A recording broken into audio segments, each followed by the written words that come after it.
बिस्मिल्लाहिर्रहमानिर्रहीम। अस्सलाम वालेकुम। आई एम ख्वाजा मोहसिन इनाम। स्टूडेंट्स, लास्ट लेक्चर में हमने सरकम सर्कल के हवाले से सरकम रेडियस का एक फार्मूला ड्राइव किया। आइए उस फार्मूला की डिडक्शंस देखते हैं। स्टूडेंट्स, जो फार्मूला हमने ड्राइव किया लास्ट लेक्चर में वो जरा रिकॉल करते हैं।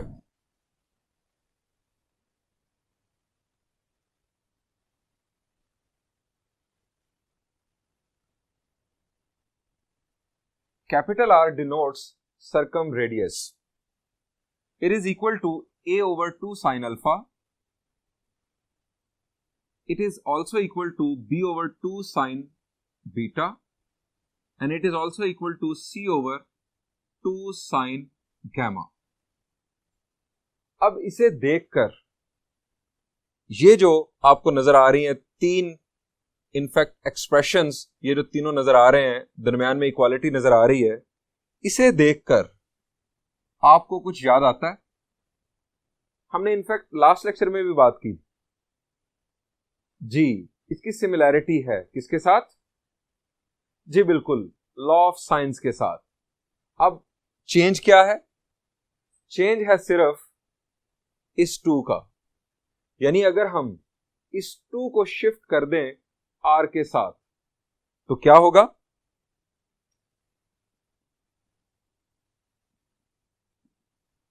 डिडक्शन as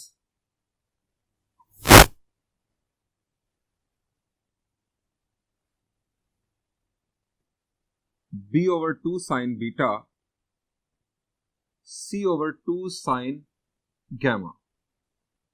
इस टू को अगर हम शिफ्ट कर दें लेफ्ट पर तो होगा a ओवर साइन अल्फा।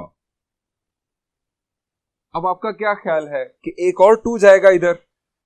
नहीं, ये इनफैक्ट तीन फॉर्म्स हैं, यानी एक ये अंदाजा लिखने का, दूसरा अंदाज आर को अगर मैं इसके इक्वल लिखूं तो फिर भी सिर्फ एक टू इधर शिफ्ट होगा, और तीसरा अंदाज है आर को अगर मैं इसके इक्वल लिखूं तो फिर टू शिफ्ट होगा। हम कंबाइन करके सबको लिख रहे हैं तो ये सिर्फ एक ही टू यहां पर शो किया जाएगा।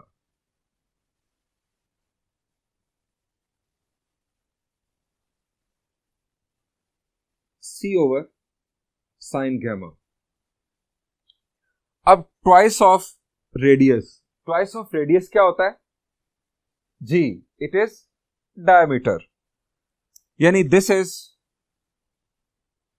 डायमीटर ऑफ सर्कम सर्कल, और ये सेगमेंट क्या है? This is law of science. So a over sin alpha is equal to b over sin beta is equal to c over sin gamma। ये equation हमें बताती है कि ये रेशोज फिक्स्ड हैं और ये इक्वल हैं डायमीटर ऑफ सर्कम सर्कल के। हम अगर इन रेशोज को इस तरह से इक्वल शो करें तो ये एक रिलेशन शो होता है साइड्स का एंगल्स के साइंस के साथ, और हम इस रिलेशन को इनफैक्ट लॉ ऑफ साइंस का नाम देते हैं। This is called law of science. यानी हमने सर्कम रेडियस के फार्मूला से ड्राइव कर लिया लॉ ऑफ साइंस। आइए बढ़ते हैं नेक्स्ट डिडक्शन की जानिब।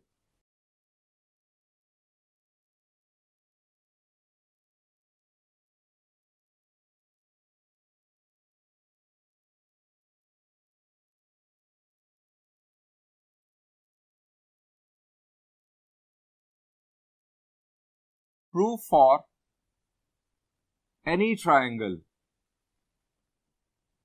ABC with usual notations circumradius is equal to ABC over 4 delta. यानी ये एक और फार्मूला है जिसकी मदद से हम सरकम रेडियस की वैल्यू कैलकुलेट कर सकते हैं। इस फार्मूला को यूज करने के लिए हमें 3 साइड्स, और ये क्या है जी, it is area of triangle. हमें 3 साइड्स और एरिया ऑफ ट्राइंगल की जरूरत पड़ती है। अगर हमारे पास ये 4 इंफॉर्मेशंस आ जाएं तो हम उस ट्राइंगल का सरकम रेडियस फाइंड आउट कर सकते हैं। अब ये फार्मूला कहां से ड्राइव हुआ? मदर फार्मूला हमारा वही है जो हमने पहले ड्राइव किया, यानी capital R is equal to A over 2 sine alpha is equal to B over 2 sine beta is equal to C over 2 sine gamma. उसी को बेस बनाकर हम ये फार्मूला ड्राइव करेंगे।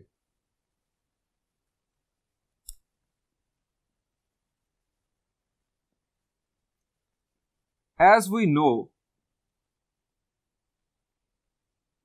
that,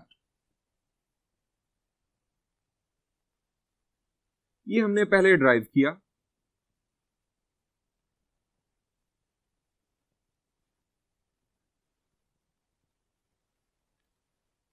अब स्टूडेंट्स, एक मजे की बात जो आपके साथ मैं शेयर करना चाहूंगा, ये फार्मूला हमारे पास पहले मौजूद है। हम इसको देखकर, इससे हिंट लेकर, इससे गाइडेंस लेकर इसको ड्राइव करने जा रहे हैं, और हम यूज क्या कर रहे हैं? जो पहले से प्रूवन फैक्ट है उसे यूज कर रहे हैं।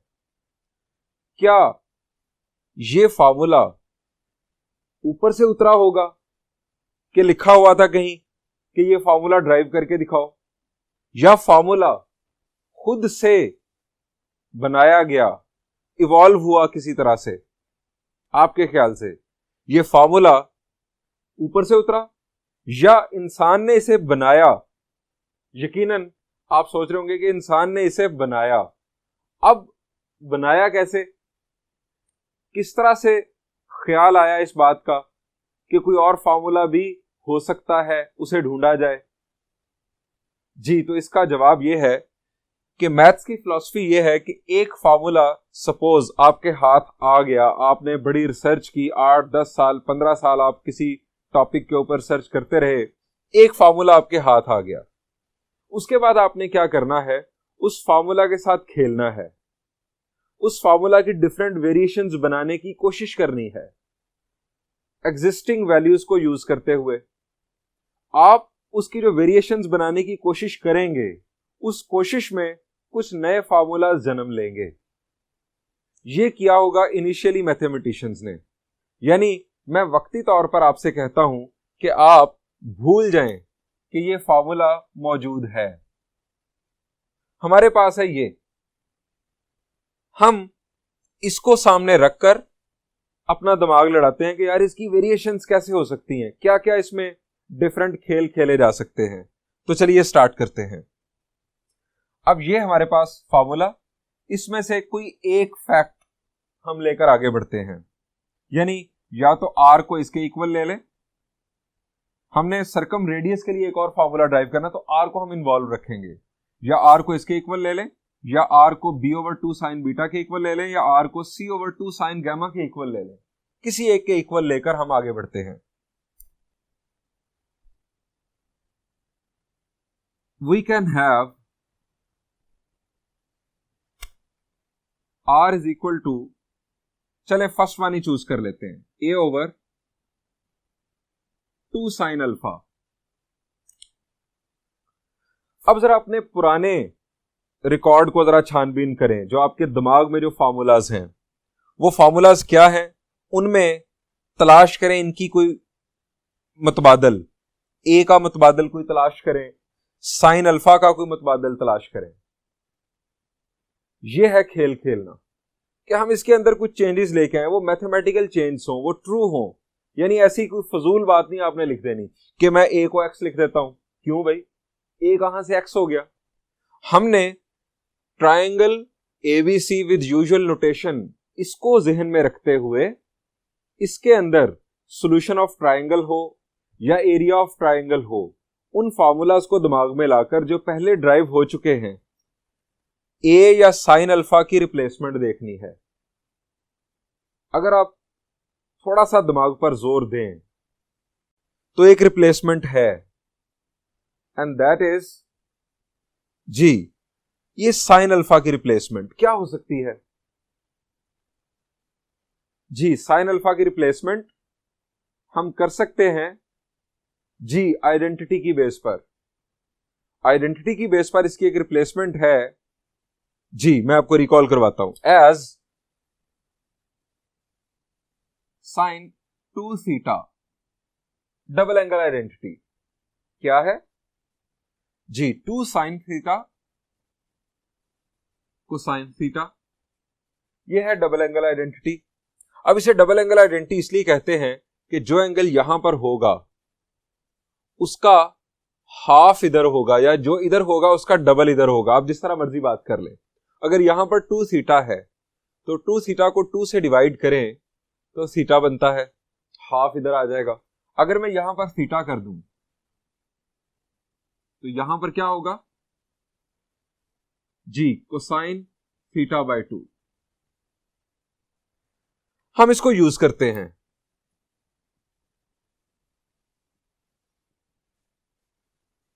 a ओवर 2 साइन अल्फा को हमने रिप्लेस किया 2 sine alpha by 2 cosine alpha by 2। अब अगेन एक और बात, मैथमेटिशियंस ने बहुत सारी वेरिएशंस करके देखी होंगी। ए को भी रिप्लेस करके देखा होगा, साइन अल्फा की इससे हटके भी वेरिएशंस करके देखी होंगी, चेंजिंग्स करके देखी होंगी, लेकिन उन्हें कोई अच्छा रिजल्ट नहीं मिला होगा। घूम फिर के एक वेरिएशन ये करने के बाद वो एक बड़े खूबसूरत से नतीजे पर पहुंचे, जो ये था, जो मकबूल हो गया, जो फार्मूला के तौर पर बाद में यूज किया गया। सो यहां पर वापस आते हैं, ये बन गया 2 2 4 साइन अल्फा बाय 2 और कोसाइन अल्फा बाय 2 का रिप्लेसमेंट कोई जी। हम सॉल्यूशन ऑफ ट्रायंगल में पढ़ चुके हैं हाफ एंगल फार्मूलाज, रिकॉल कर लें। मैं नेक्स्ट स्टेप लिख रहा हूं, R is equal to A over 2 2 4 sine alpha by 2 जी। फॉर्मूला रिकॉल करें, साइन अल्फा बाय 2 याद आया? चलें यूज करते हैं। It is square root of S minus B S minus C over B C. और कोसाइन अल्फा बाय 2 जरा recall करें जी। Cosine alpha by 2, sine alpha by 2 और कोसाइन अल्फा बाय 2 का डिनोमिनेटर सेम होता है, ये मैं आपको बता देता हूं। इसी तरह साइन बीटा बाय 2 और कोसाइन बीटा बाय 2 का डिनोमिनेटर सेम होगा, फर्क न्यूमिनेटर में पड़ता है। कोसाइन अल्फा बाय 2 का फॉर्मूला आपको याद आ गया होगा, ये हमारे पास फॉर्मूला है एस इंटू एस माइनस ए ओवर बी सी। अब करनी है हमने सिंप्लीफिकेशन। क्या सिंप्लीफिकेशन पॉसिबल है यहां पर जी? ये स्क्वायर रूट्स हैं, 2 स्क्वायर रूट्स, तो इसके अंदर की जो टर्म्स हैं वो कंबाइन की जा सकती है। द आंसर इज यस, हम इन्हें कंबाइन कर सकते हैं। सो हम इसे लिखेंगे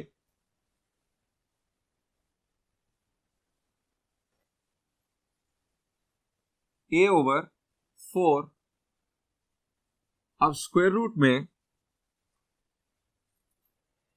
इन तमाम जो ये फैक्टर्स हैं इनको हम इकट्ठा करेंगे और जरा खूबसूरती के साथ इकट्ठा कर देंगे। पहले s, फिर s माइनस ए, s माइनस बी और s माइनस सी, और डिनोमिनेटर में हमारे पास आ रहा है bc और bc, तो क्या होगा जी? bc whole square.